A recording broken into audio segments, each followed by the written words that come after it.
त्याच्यात मीठ टाकले, मिरची टाकली, हळद टाकली, थोडी मिरची कापून टाकल्या ते बारीक करून. ओके आणि मग त्याच्यावरती आहे ना त्याला चांगलं मिक्स करायचं आधी.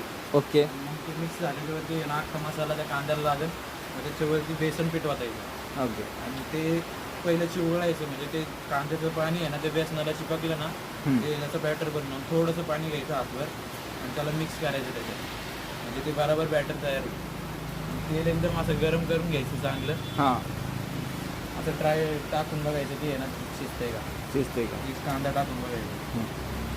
म्हणजे चांगलं तापलं असेल तेल तर मग तापत्या तळ्यामध्ये आहे ना लगेच सोडायचे लगेच सोडायचं. लवकरात लवकर सोडायचं कांदा भजी. कांदा भजी.